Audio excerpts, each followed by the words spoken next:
шахватын тыя албаган эркектер бар. Шахват кумарын тыя албаган. Аялдан аялга барып, жана башка болуп жүрүп, байкуш чыныгы сүйүп, бактысын телеген аялын коргулуп үйдө кыздарына мээрим төкпөгөн аталар мына ошолор дүйнөнүн бузукчулугу деп эсептелет. Неге кыргыздын кыздары арзан болуп кетти? Суроо береличи. Бул экинчи суроо, жалгыз суроо.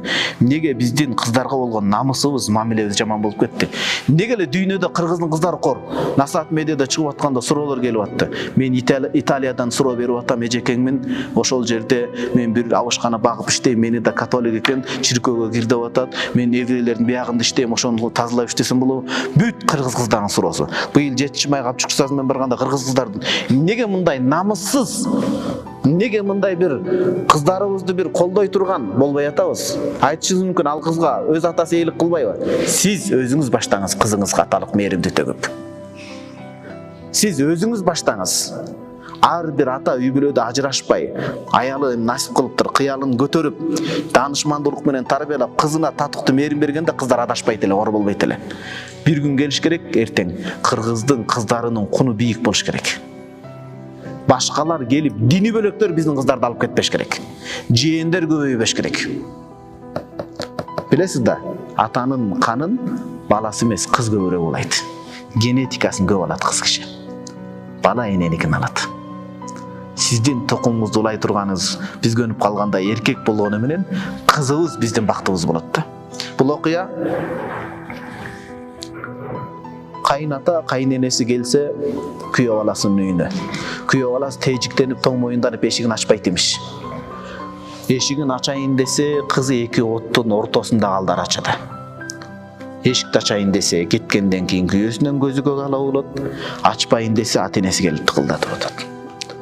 Баягы өзүнүн балапанына чыркылдап тамак алып барам деген чабалекейдей жан аракетке түшүп, ортодо бети кызарып, эмне кыларын билбей ойлонуп ары бери басып калган кызды көрүп, күйөөсүнөн моорорып кетет да.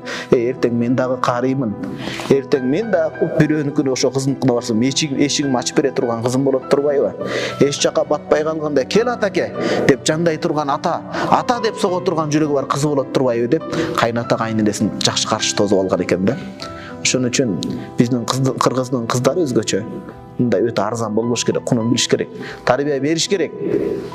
Акталада да айттык, саны бар, сапаты жок досторуңузду жыйыштырыңыз. Керээли кечке жүргөнүңүздү жыйыштырыңыз. Келип кызыңызды, жумушуңузду шултоо кылбаңыз. Жаныбар деле багып атат. Жаныбар деле баласын багып атат. Байлыкта акчаны санап берип койгонуңузду милдет кылбаңыз. Тарбия бул курсагын кампыйтып толтуруп коюу менен кийимин бүтүн кылуу эмес. Аталык милдет эмне билесизби? Өзгөчө эркек бала одур-бодур өсө берет. Кыз бала үчүн аталык мээрим төгүп баарлашып, кыз ушундай чоңоюш керек. Менин атам, жан атам деп чоңоюш керек. Мен атам тандаган балага турмушка чыгам. Мен алданбайм сага. Сен жаным деп эркелетип атасың. Мен сага ишенбейм. Сен башкама кызыгып атасың. Менин атам мага жетиштүү мээримди берип койгон. Атам дей турган кыздарды тарбиялашыбыз керек. Ошондо бул бир тешикти бүтөйбүз дагы кыргыздын кыздарынын куну көтөрүлөт. Эртең жалпы жумурай журт жооп беребиз. Эмнеге кыздарыңардын намысыңар жооп бербедиңер деп. Пайгамбарыбыз саллаллаху алейхи вассалам адатта наадандык, түркөйлүк, жахилия доор исламга чейин эскерткенди жаман көрөт эле.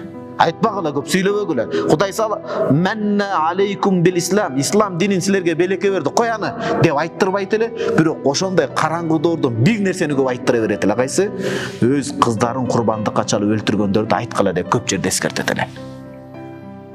Эмне үчүн? Аталардын аталык сезим ойгонуш керек. Аталардын аталык сезим ойгонуш керек. Азырет билесиздер бул окуяны, бирок билсек да кайра ошол учурга кайтып келели. Азырет Умар радhiyallahu anh исламга киргенден шайтан бөлөк жүргөн, исламга чейин шайтан мойнуна минип алган. Аларда ошондо дүйнөдө эле жалпы Шейх Рамадан Бути фикх сирада айтат. Дүйнөдө аял затынын орду калбай калган. Бүгүн цивилизацияны үйрөтөм деген Американын өзүндө аял киши зинакорлук менен денесин сатып үйгө киреш алып келип турган. Элестетсеңиз, кандай акыбалга түшүп калган. Ислам пайгамбарыбыз саллаллаху алейхи вассалам келип аял заттын укугун көтөрүп атат. Келди дагы Азырет Умар билет эле кыз төрөлсө Куранда да аят түшкөн, беттер шунчалык карарып, тозоруп, намыстанып, бизди сатып кете турган бала согушта олжо алып келет, кыз уят намыска калтырат деп келип энесине ишарат кылдыр, аялы түшүлдү. Бетинен жаштары тым-тым этип, бирок күйөөсүн айта албайт. Кызын кийинтти. Кызы байкуш оюнда капарын албай, оюн ойнойт окшойм деп сүйүнүп ырдап жүрөт. Азырет Умар кызынын колунан жетеледи. Байкуш секелек чачы түшкөн кыз бирде оң жагын өтүп ойнап күлүп, бирде сол жагын өтүп ойнап күлүп, ата деп ар кандай нерселерди айтып баратты. Белгиленген көздөн далдоо жерге жетти, казды, аңгекти чуңкурда казып отуруп, ошондо да күрөктүн сабы менен бир чапты. Кыз жан элекетке түшүп кармап түшүнбөй калды. Ошондо да атасынын сакалды кирди көрүп, атакебай, сакалыңыз кир болуп калыптыр деди да. Ошого да карабай дагы бир күрсө жаап, кызыны тирүүлөй өлтүрүп, көмүп анан кайтып келди да. Ошого окшогон окуяларды Пайгамбарыбыз саллаллаху алейхи вассалам улам айткыла дейт эле. Имам Муслим риваят кылган хадисте бар, жана Акталада да айттык. Мамин муслимин, кайсы бир мусулман эркек адам ата Tudriku hibnatahu, Кудайга эки кыз берсе дейт. Хадисте алымдар айтат, мафхумул адат ла мафхума лаху сулутиқта. Эки дегени бир кыз берсе дагы деген сөз. Эки кыз дегени үч кыз берсе дагы, айтор кыз киши берсе деген сөз. Болгон эки кыздын түйшүгү чоң. Мамин муслимин tudriku hibnata, кайсы бир атанын, мусулман эркектин Пайгамбарыбыз саллаллаху алейхи вассалам сөзүнө кулак сала турган, жүрөгүндө кыпындай болсо да ыйманы боло турган бир мусулман атанын эки кыз насип кылса, фаюхсану сухбатахума, ошол эки кызына мээрим төксө дейт. Неге бүгүн дау деген оору көбөйдү медицинада? Неге балдардын тили чулдук болуп сүйлөй албай калып атат? Неге балдардын акыл эси артта калып атат? Медиктерден барып сурасаңыз, эненин боюнда бала турган кезде стресске эне кабылган себептен дау оорусуна чалдыгып атат. Основной 100-70-80% ошол. Бала ысыкты кармайт билбейт, муздакты кармайт билбейт, басып кетет. Кудай бирөө зар какшанып балага жетпей атат. Чоң энем байкуш өзүмдөн атаман чоң атабызга, атамдын агасына, Кудайым күнү кечке ыйлайт эле, бала бер ушул балама деп. Небере көрбөй өлүп кетти. Бирөө сизге Аллах Таала бала берип атат, баланы чанып урушуп атасыз. Эркек адам түшүнүш керек. Аял киши медицина боюнча боюнда болгондо гормондор ойлоп, ал бөлөк алам болуп кетет. Анын кыялын көтөрүшүңүз анткени ал өзү кыялданып аткан жок. О ичиндеги бала ошону талап кылып атат. Эне баш сиз жакшы баксаңыз жакшы, жакшы бакпасаңыз, бул тырмагындагы жетишпей ага, тамак камсызданбай, тырмагындагы витаминди да байкуш эненин сулуулугу кетип, бырышып тырмагы, ошол витаминди бала соруп атат. Сиз түшүнбөй атасыз аны. Сиз ишти бүтүрүп коюп кетип калгансыз, тияка кечиресиз.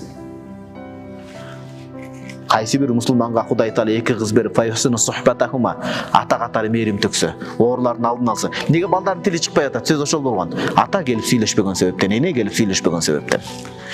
YouTube'га таштап койгон себептен.